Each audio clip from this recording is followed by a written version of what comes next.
Right, ladies and gentlemen, kind of necessary right now. I've called him back in for a word. Nick Griffin, how are you doing today, sir? I'm fine, thank you, Nick. Very well indeed.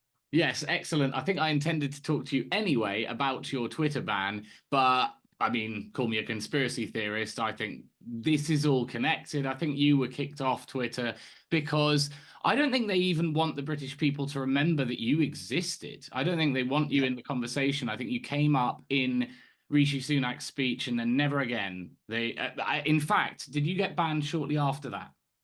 it was not long after that. It's not exactly a ban actually. Shortly after that, I went from having no. When it happened was when the Khan Yunis massacre was being talked about and so on. It was almost breaking through into the mainstream media. I think the Guardian covered it. Nobody else in Britain, but it was nearly there. Huge traction, and I started hammering this on Twitter X, and then in particular, I discovered almost by chance the fact that there was an earlier Khan Yunis massacre, exactly the same thing by the IDF, murdered several hundred Palestinians in 1956, and nobody else had picked this up. So I hammered this for 24 hours, and my stats went. Before then, I was getting, with a good post, I was getting a million hits.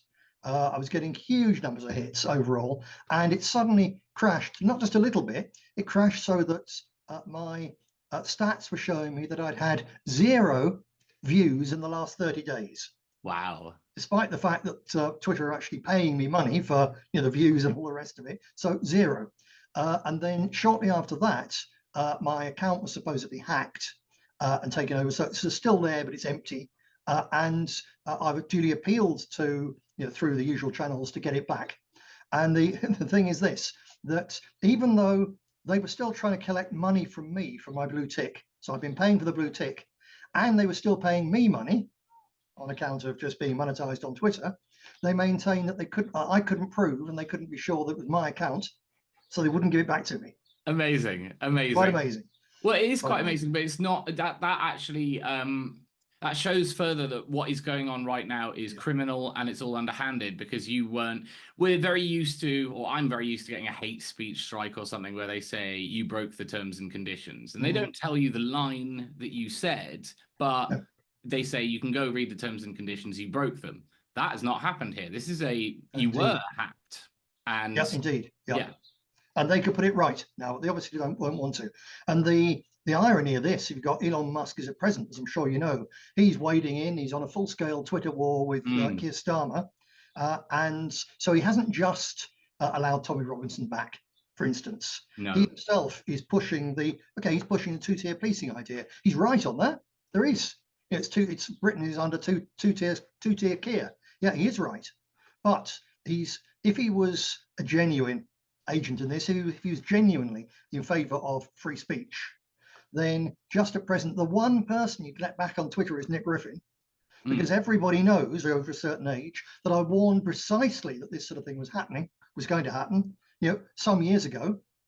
I told them. So I'm the one that should be back, especially since if you anyone, by the way, can still find me at present on Telegram, t.me/Nick Griffin, where I'm the only person from the political sphere in Britain. You're different, but out of recognizable political people, I'm Mm. the only one who's actually saying, yeah, there is a serious problem with immigration and even a serious problem with Islam. There's also an even bigger problem with the Zionist lobby, etc., etc.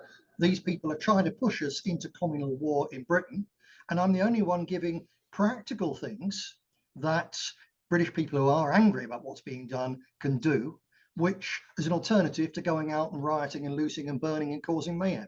So this is the very moment when someone who was genuinely interested in British politics, which appears that Musk is, genuinely interested in freedom of speech and genuinely interested in helping the Brits to get some kind of sensible long-term solution, he should put me back on. But I've challenged him on this today over on Telegram and asked people still on Twitter to get it out there. But I have no doubt at all that I won't be back on, but Tommy and Co still will be there for a while longer. Exactly right. I mean, I saw your interview with Syrian Girl, and it was a great interview. But I think what was great about it was that it was posted to Twitter in Mm. its full form. So I'll be doing the same, and it's not really my normal place to put long form content. I'm doing it now anyway because you can. But in this instance, it's also a rallying call. It's saying, hey, if Nick Griffin's not allowed his own account, then he's on mine. What are you going to do about it? Are you Yeah. going to ban me, or Mhm. how is this going to work? Because I we've do got. think, incidentally, that pretty much everyone, probably even including Tommy and co, are going to get banned Hmm. off of Twitter fairly soon because uh, even if Keir Starmer wants big trouble, I think it's quite likely he does because he wants a police surveillance state imposed on Britain. But there's still a limit to how much trouble they want. They want enough trouble to get what they want, but I don't believe that even Keir Starmer and co want Britain to go up like Northern Ireland in 1968, and to have the two communities riven just forever. So I think that when Tommy Robinson and co have served their purpose, I think they'll zap them as well, but we'll see. Well, do you think it looks like the end of the road for Tommy Robinson? Because this is very, very extreme what he's charged with now, and he ran away, and he's been mentioned by Keir Starmer. Um, and also, I mean, I even saw in the Daily Mail, have you seen about his lawyer ditching him? Yes, indeed. Yes. Yeah. And the text message that she sent said, between you and the Zionists, you are Mm. destroying this country. It was a very interesting message, wasn't it? It Yeah. was. And that was posted in the Daily Mail with Mm. no sort of Yeah. commentary on that Zionism line or no denouncement of her. And I'm just like, this is watershed because Yeah. everybody has heard of Tommy Robinson. And if everybody finds out, he is a spy guilty of treason. So this is the line that I'm pushing because it's not a joke anymore. No. People like you and me have been called anti Semite, far right, white supremacist Nazi. Obviously, you for decades, me only for a couple of years. Um, it's not true, and everybody who has been doing it is guilty of treason because that is Mm. a meme that emerges from a foreign country. Yeah. And it's a complete inversion because obviously that's the white supremacist ethno state. And I focus on it is a white supremacist ethno state because if you're not a white Jew, then your inherent culture kind of gets battered out of you and replaced with the European Hebrew thingy. So it's all been projection. And the scale of the crime, I think, is what people struggle with because they kind of giggle when I say that they're guilty of treason. And I'm like, Mm. no, I think the only reason you don't believe that is because it's all of them and it's so many of them. Yeah, indeed. It's a huge operation. And quite a lot of people, especially the Muslim side, they're just saying, oh, it's Tommy, Tommy, Tommy. They're focused on him. It goes far wider than that. GB News, the Lotus Eaters. It's an enormous operation funded by millions, if not actually billions, over the last few years of hardcore Likud supporting American Zionist billionaires are funding this, with an element coming from it as well, also direct in intelligence terms from Israel. But fundamentally, this is, it's not all Jews, it's not even all Zionists, actually. It's one specific faction of Zionism, the Likud bunch, and the ones slightly more to the right of them in Netanyahu's cabinet. And they're the ones doing it. You asked, is this the end of the road with Tommy Robinson? It could be. We may be near the point at which Anjem Choudhury Exactly. has been a scarecrow for ordinary Brits in the way that Tommy has become a scarecrow for ordinary Muslims and for the left for some years. He's been very useful to the British intelligence services, acting as a lightning conductor to attract young extremists to him and so on. And now it's not to do with these troubles because they'd locked him away for life and a long term at that, before these troubles kicked off. But his use is spent and then they get rid of him. And I think Tommy may be in a similar position. If he is, I wouldn't say actually that his terrorism offence, because that's only the offence of refusing to let the police into his phone and presumably laptop. So it's a terrorism offence, but it's not exactly blowing up the Houses of Parliament. But I think he's in more trouble probably if they simply let the tax man loose on him, because he's bringing in vast sums of money. I've heard a guesstimate for £100,000 a month in donations.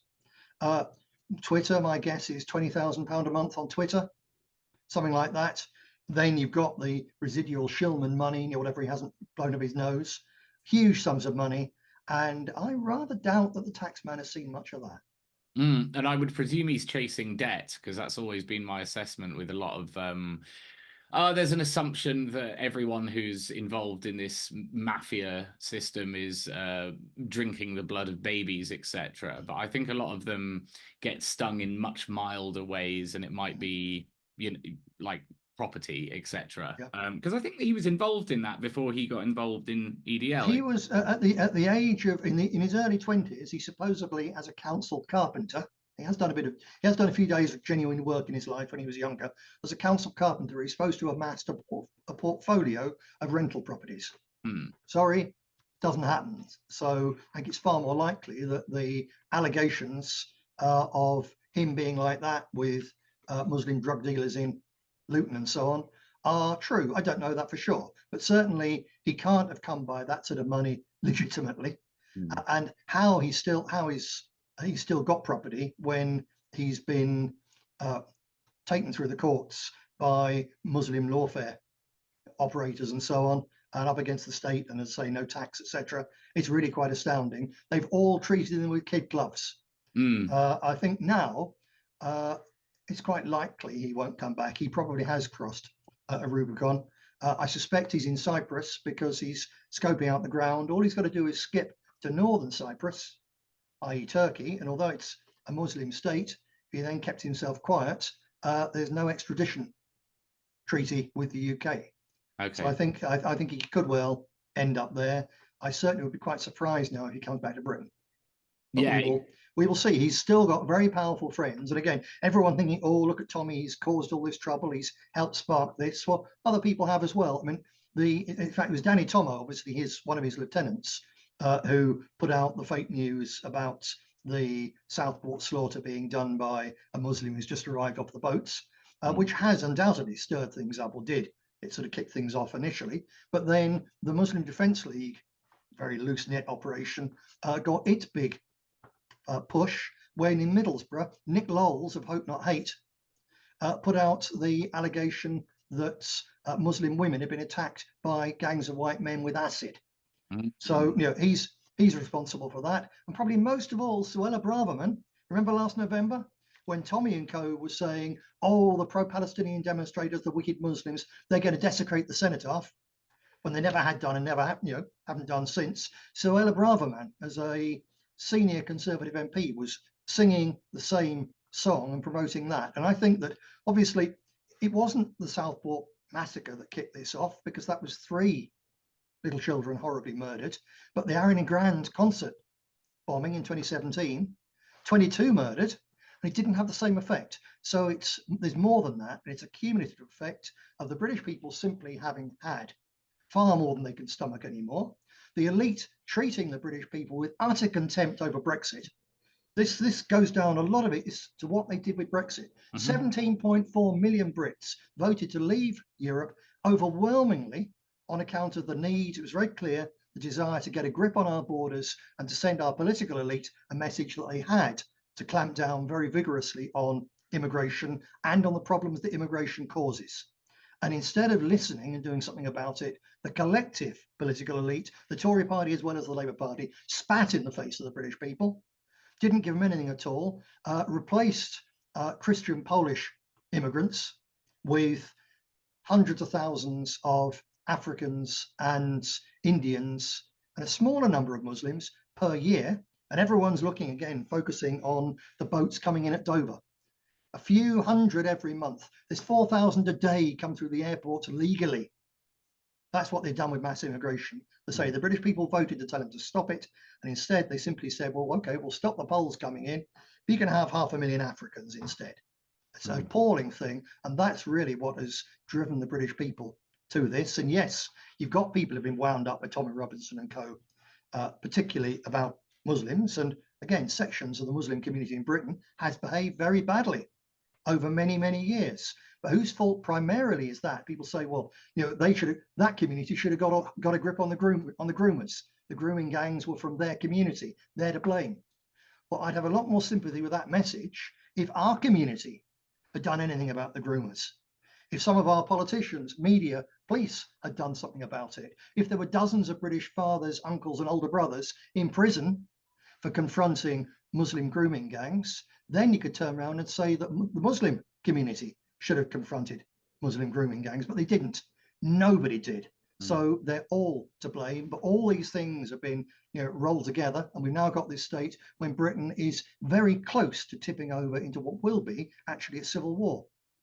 Yeah, I wanted to get a multi-pronged analysis on this riot, because from my perspective, I hated Saturday. I had a really bad day Saturday because basically everything I've devoted my life to the past 5 years is trying to prevent this, or situations from happening, whether it's interviewing people like you to say, hey, he's not that bad, whether it's trying to be a good advocate for nationalism myself whilst not looking how people might expect, or even just going gung-ho at the Tommy Robinson movement and saying this is a sham that's built to trick you, and this was the end result with it. And I don't want to discount like the real frustration that you were always a voice for with the BNP, and your whole career is a voice for that frustration so that situations like that won't happen. So I think my analysis is that we need to look at Tommy Robinson and Danny Tomo as the fellas that lit the match and stoked the fire, and they're guilty of arson, basically, for setting it off. And even the Metro did a really thorough report on exactly what Danny Tomo had done. So that's why I say, I've seen the Zionists are wrecking our country in the Daily Mail without any negative comment, a really thorough assessment of what Danny Tomo actually did on the day in the Metro. That's great. So then you've got the discontent out from that, where I'm just sort of like, I'm just very, very sad to see English people committing crime en masse. But I think we have to acknowledge that was Britain basically gnashing its teeth and saying, we are fed up. We tried every other route to do this, almost like Hamas, right? If you compare to the 2019 March of Return, where they went en masse with white flags, the border, right? Take that as analogous for the Brexit vote. They got gunned down. We got flooded with immigrants and told that we're racist, low information voters, and just distracted with them trying to frustrate Brexit for 4 years, so we didn't even talk about anything else. That was awful. I would interpret these riots as a huge roar from a certain section of society saying, yeah, we don't want you here, unapologetically. And there's that. And then the other factor now, you talk about the arsonists. Danny Tomo flicked the match into a powder keg already very carefully built and stocked by the entire British political and media and cultural elite. But now it's Keir Starmer is pouring fuel on that. In fact, you reposted one of my Telegram posts earlier on today about this. There's a fire, let's pour petrol on it. Because part of it is about just mass immigration, but a lot of it is about when a minority, but a significant minority of immigrants behave badly, just as a slightly smaller significant minority of British people behave badly. But when some of these immigrants behave, and if you if you bring in large numbers of young men of military age from ruined war zone countries, of course you're going to get people behaving badly. So when that's happened constantly, the police and the courts, everybody knows it, for years have treated them differently to how they would treat indigenous people in this country. So you have got two-tier policing and two-tier courts. You've had people let off having been found guilty of rape on the basis they didn't know it was illegal, that they've had suspended sentences. Whereas you've got white nationalists in prison. Okay, some of them are stupid Nazi, silly kids, but they still shouldn't be in prison for months and even years for thought crime, for speech crime, for saying that immigration's a bad thing and so on. And, again, you could do this, they could do this once or twice, they could do this 100 times, but they've done it thousands of times. And this also has made people very angry. And Keir Starmer's just making it even worse because, as I'm sure you saw, since Saturday, especially last night in Birmingham, you've got very large crowds of young Muslim men just storming around the place and controlling the streets, and sometimes behaving themselves and clearly being there actually in a defensive posture, and other times going and attacking elderly men outside pubs and dragging people out of cars and so on. Now, if the police were getting tough with them, the British people would say, okay, so they got tough with rioters in Liverpool, and there's no excuse for looting shoe shops if you want to protest against immigration. So fair enough, get tough on them, but they haven't. The Muslims doing that are basically untouched, and it's driving people mad with anger, and it's also emboldening that community or the more radical elements in this community. It's very important for people to realize that you say Muslim, there's not one block. It's not just the fact there's Sunni and Shia. Within the Muslims, you've got various different levels of integration within our society. Most of them very sensibly don't want to integrate with the LGBT, trans, horrors and all the rest of it, but they still recognize themselves as part of this society through a spectrum through to hardcore jihadis who the Wahhabi types, the real Islamic radicals. Until about 2008 or 2010, they were getting vast sums of money from Saudi Arabia. Mm-hmm. And they were, remembered at the time, I was in touch with some Muslims even then, and some I just met at random on planes and stuff and talked with them. And constantly they were saying about 20 to 25% of our young men are now highly radicalized by this Wahhabi poison that your governments have allowed simply to pour into Britain. And the Saudis stopped that in about 2010. And that very radicalized, very fundamentalist Islam has been in decline amongst British Muslims. And I've talked to some more recently who say, yeah, everything that's happened to your working class community 15, 20 years ago, in terms of marriage breakdowns and drugs and alcoholism, it's happening to us as well. Yeah. I've had one telling me that when he's dealing with, he's a Muslim lawyer in London, when he's dealing with Muslim women whose marriages are broken up, the most common complaint isn't that husbands beat them. The most common complaint is that the husbands and the young men spend all their time playing on video games and aren't interested in the family and all the rest of it, spend their money on booze. So they're going down the same road as us. So that's the community that's out there. They're not all hardcore fanatics, but when we had the riots in Oldham in 2009, for instance, I remember the chants of the Muslim mobs and so on. And a lot of it was whose streets are streets, Nazi scum off our streets, these things. They were not chanting Allahu Akbar, which is what the crowds are now. So they're much more radicalized. And although highly radical Islam has been in retreat in Britain, every time someone like Robinson or Fox or whatever puts out something talking about mosques and saying that these Muslims, the ones even who are there, actually only in self-defense mode, every time that they say these people are about to take over the country and they're a menace, and rumors go out that mosques should be attacked, it pushes more of those young Muslim men towards the real extremists. It's just like in 1968 Belfast, the Protestants, still the majority in the majority of areas, attacking ordinary Catholics because they were Catholic, pushing them right into the hands of the IRA. It's complete and total madness. No, it makes perfect sense from an agenda point of view that you want everyone scared of Muslims and you want as many of those Muslims as possible to be really scary. Yep. So yeah, that's how it works. But I feel like everyone's got a grievance at the moment and you can pick and choose and do a pick and mix with it. So that's why I'm trying to have as many different inputs as possible. Like if you are someone who's not white who lives in Britain, you have every right to feel all scared because this has just kicked off. So their reports are everyone, everyone's going to get scared. Just one more thing on that before we move on to whatever else you want to talk about. I wanted to say, you and your audience, I'm sure, would have seen today kicking around on social media. There's a footage of a rally stroke self-defense demonstration by Muslims in Birmingham last night, where the speakers are saying what they really think, and every now and again the chant goes up with the whatever it is, and then Allah Akbar and so on. And I'm sure that the majority of white Brits watching that will be horrified, and all they'll really hear is the crowd chanting Allah Akbar. They won't really listen to what's being said, and they won't really think about it.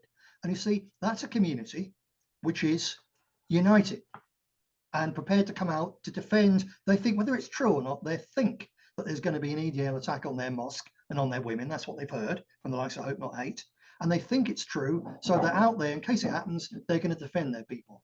Should British people looking at this think that their community is wrong for being prepared to defend their holy places and their women, or that our community is wrong for not doing so? Is their community wrong for having large numbers of disciplined, or whatever else you think about them, when the speakers are speaking, you could hear a pin drop? And it's only when they stop speaking that they all chant. Compare that with a rabble that you get at any supposedly patriotic white English demonstration. So are they to blame because they're disciplined and united? Or is our people more to blame because they're ill-disciplined and totally ununited? Are the Muslims to blame for the fact that the police, they're so organized and effective if they want to kick off, that the police are terrified of them, as opposed to the fact that the police have such contempt for our people because we have become a contemptuous people.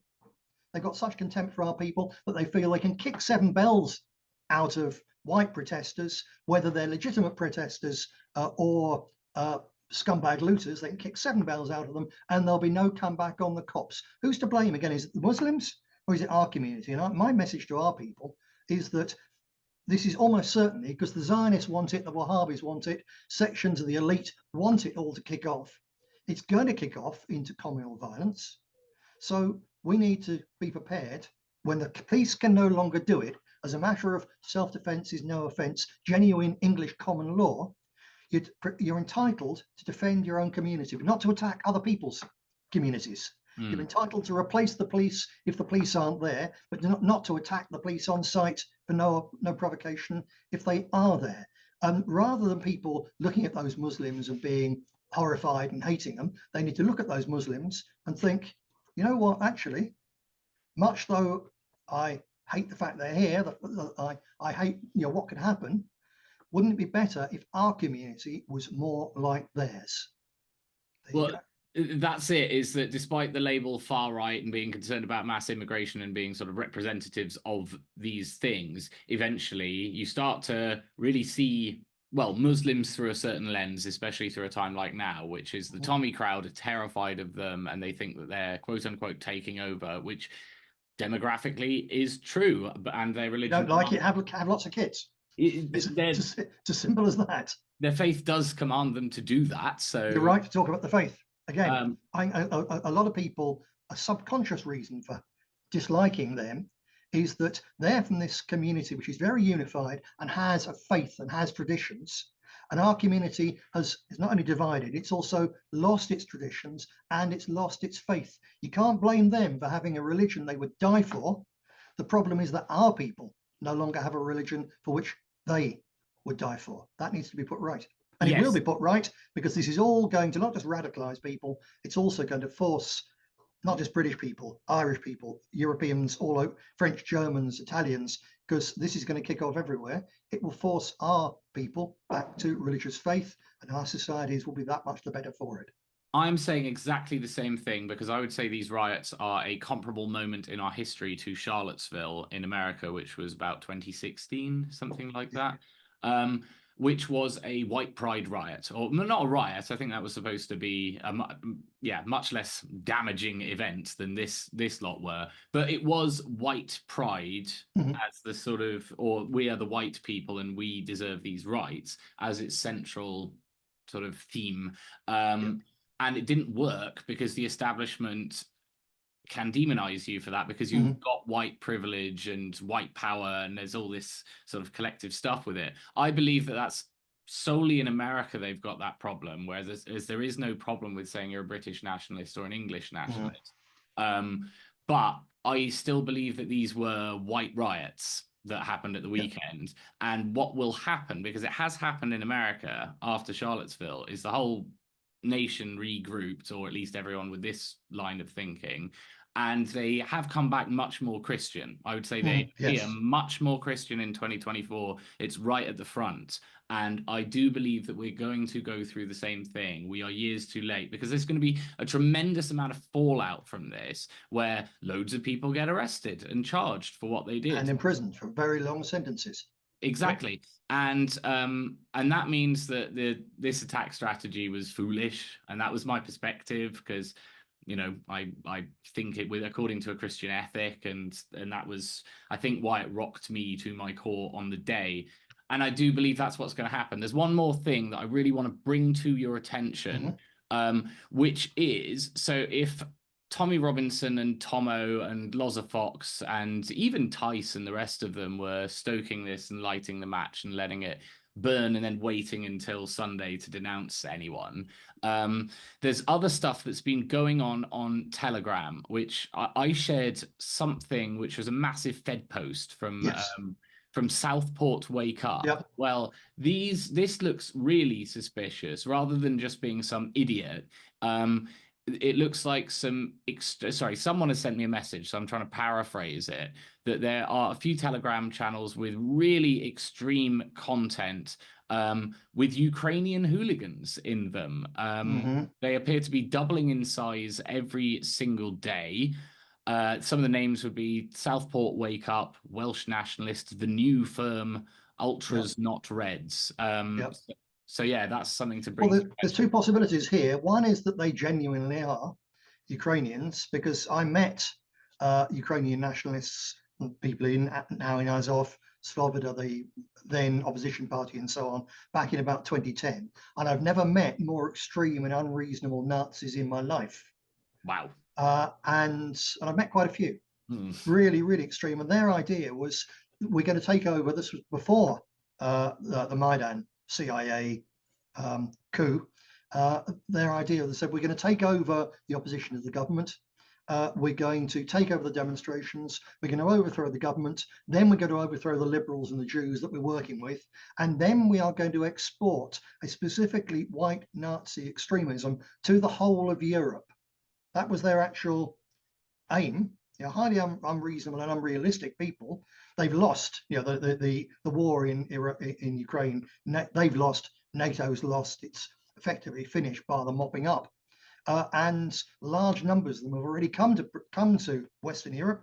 More of them are going to come, and we are going to face a problem with genuine real neo-Nazi terrorism, because you're going to have basically neo-Nazi drug and criminal gangs of Ukrainians in exile. Many of them were with their heads, the ones who've been at the front and survived, with their heads completely screwed up by what they've gone through. It's going to be extraordinarily dangerous. It's either that, or equally, of course, where does the Ukrainian intelligence services and hardcore hooligans end, and where does the CIA begin? Because they are the same thing. And again, people call you and me, anti-Semites, because we talk about Zionism and the deeper problems of Talmudism that lies beneath that. But let me say this, that I think also there's an element whereby if you're only looking at Zionism, you're missing a point. That the parallel is George Soros. Everyone, so he's obviously funded all these left-wing organizations and LBGT, etc. And for years, people in the know, they've looked at Soros and only gone as far as seeing this very ugly individual, saying Soros is Jewish, it's all a plot, protocols of Zion, blah, blah, blah, blah, blah, without just noticing one step further behind that Soros and the National Endowment for Democracy work hand in glove, and the National Endowment for Democracy is a recognized CIA front. Mm-hmm. So similarly, when everyone is looking at the Zionist provocation, Tommy Robinson, funded by the Zionist, Sherman Fellow, etc., standing on a tank with Mossad blessing on the Golan Heights, all this, they're not seeing the fact that the American deep state, long before they were effectively captured by the Likudniks, going back to before the First World War, they incited and encouraged a war in Europe, with the war aim being to destroy the European empires, which were a rival to growing United States power. They incited, encouraged, and came in late likewise to the Second World War, because their war aim there wasn't to defeat the Nazis or block the Soviets. Their key war aim was to destroy the British Empire, to finish off the French Empire, and so on. And they achieved that there. And then you look more recently at the Iraq, Libya, etc., what they're trying to do in Taiwan, what they're trying to do to Iran. This is, and treating Israel effectively. Israel is their unsinkable aircraft carrier on the edge of the Mediterranean, just as Britain is their unsinkable aircraft carrier on the edge of the Atlantic. And behind, even above the Zionist element, there's the immensely powerful American deep state. And if people are just driven mad with this, so they become crazed anti-Semites, it's even easier to demonize them. And it's the CIA, etc., who promoted. It's not just Britain. Since 2014 or whatever, they promoted this enormous influx to every country in Western Europe of young men of fighting age from failed Muslim states because they've made them fail. And this hasn't been done because they love those states, because they love those people. I believe it's been done because they've deliberately imported into Europe a potential civil war, which they can set off at any time. And if you think that's odd, that's precisely the playbook the CIA used in Yugoslavia, where they went in and they said to the Croats, we're with you because you're old anti-communists, etc. We'll back you. You go to war against the wicked Serbs. They also were talking to the Serb extremists and saying, we understand how you feel about the Muslims because we've got a problem too. You'd be ready to go to war against them. And then they were going to the Muslims saying, we understand you've got to defend yourselves. We don't accept genocide anywhere in Europe. And they armed and told them they'd support them. So the three sides of the destruction of the former Yugoslavia felt empowered to take up arms and were funded and armed by the same CIA because they were determined to break up the former Yugoslavia as a way of pushing back Russian influence, and also of a way of making sure that there was no alternative system for countries around the world to look at other than the American endorsed one. Because Yugoslavia wasn't properly communist and it wasn't fully capitalist, it was a third way. So it had to be destroyed. And that's what's going on here as well. Yeah, interesting. Sorry, we're on limited time, so I Yep. want to make sure that we fit this Sure. in because this is going to go on Twitter, as I said, and Twitter has very much concerned me today because, like, what you've just covered there is that everyone is sold a grievance narrative. I was trying to cover it earlier, and the tensions are arisen. So at this exact point right now, I don't really identify as a nationalist who's fighting for the right to, make racist jokes and all the rest of it that I was doing the past 5 years and say these things publicly, because clearly we now have license to. So it would be really, really stupid for me to just continue the same battle plan. And my observation is that there's foreign meddling going on left, right, and center today in terms of there are people that don't live here, that have never lived here, that are weighing in on this issue, and they're taking a very specific line, which is the same line that you'd hear out of Lawrence Fox or Tommy Robinson, or and I'm not saying that the people that have risen up don't have the legitimate grievance that these people are saying. What I'm saying is that Elon Musk is not involved. He doesn't live here. And I saw people like Lauren Chen, who she says she had a British passport because I think she was born here, but this is like a mixed race woman that lives in Canada or America and comments on the politics over there. And I thought this is getting quite disturbing, actually, because this is the global white nationalist movement telling us lot how to think. And I've always been kind of against that because it's my country. And I know there's a white alliance, but what I'm seeing right now is like, no, I can't have every commentator from around the world who, is alt-light or whatever, weighing in on this and stoking the fire and saying, no, white people have every right to do this and they didn't do anything wrong, because they did do something wrong at the weekend and they're going to get punished for it, but they're being encouraged to take on this victim narrative. And I also think that the Christian element is so important, because if you identify as like a white guy or a black guy and everything's out to get you, then you imbibe the victim narrative. And that's what Tommy is feeding them.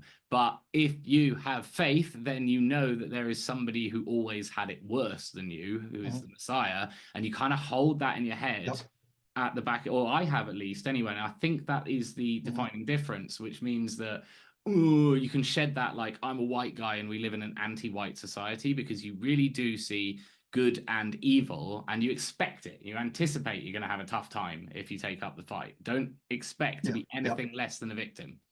I've got the same problem with foreigners interfering as I have actually with the likes of people with enormous amounts of money from what they're doing, like Tommy Robinson, and also with the anonymous creeps all over social media who, behind anonymity, they're pushing ordinary working class whites into a really confrontational position.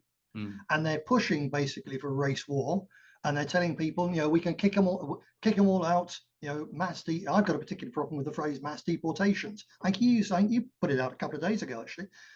That's nonsense. The British police, the British army, and all the EDL hooligans in the country couldn't deport the Muslims of Bradford, let alone cleanse in Britain and so on. All that's going to happen, these people with the money from abroad, the anonymous ones, they're going to push until we get a civil war in Britain, with the lie that someone can win this civil war, which no one can. But they're not going to be doing the fighting. They're not going to be, no, Tommy Robinson isn't going to give a penny to help internally displaced refugees when white people have to flee from Birmingham and end up in the countryside in Northamptonshire. None of these people are going to do a thing. None of these people are going to suffer. It's always poor communities at the front line who suffer. Muslims and whites and Sikhs, everyone else is going to get involved. And this war will go on for 30 odd years. And then at the end of that time, just like in Northern Ireland, we'll still be here. They'll still be here. And the surviving leaders, just like Ian Paisley and the Republic, the IRA men and so on, they'll sit down, and when either the Americans or the Chinese pay them enough money, they'll sit down and they'll all chum up and they'll have some leprous kind of peace agreement. And all that the ordinary people will have is shattered communities and filled graveyards. And it's utterly monstrous. Yes, and one particular danger that's going on right now, I see Elon Musk's most recent tweets have all been about our justice system, basically, because he's been tweeting people who've been arrested for saying the wrong thing on social media and saying, oh, I can't believe this. Is this the Soviet Union? And it's like, I refuse to believe that Elon Musk doesn't know that the UK doesn't have the First Amendment if he is supposedly the richest and most successful man on earth. This seems, is he a teenager? And also there's a sort of disrespect element. Genuinely, if you don't like it, leave. Our system works according to this. And yes, it is two-tier, and yes, it is unfair. But I also take a certain amount of pride in the fact that we do have judges and we operate according to this jury system, even if it's very, very crooked. It's more that, like, as someone who's not just a journalist, but I'm trying to make sure that people avoid falling into these traps and get sent to prison. I get very, very fed up when I see people acting shocked at things that you should know are crimes, because we talk about it all the time. We talk about how there's a two-tier policing system and that you can get sent away for this and that, and there's a limit around your speech. And I have them in my chat as well. I have people using slurs, and I say, look, don't use slurs in here, because you know that I'm trying to present the arguments in good English, basically. And you come along and do that. And these anonymous guys, you know, how many American accounts backed up by the likes of Elon Musk and all these other commentators saying, I can't believe the British don't have the right to say whatever they want, are goading you, the English, into saying something that can get you gone to prison. Well, I'd have more time for Elon Musk's commitment to free speech and to justice if he'd give me back my Twitter feed. Absolutely. So shall we start a hashtag, Nick? Please do. Excellent. Right, everybody, you've seen the interview. Hashtag Free Nick Griffin. Thank you very much. Good speaking with you.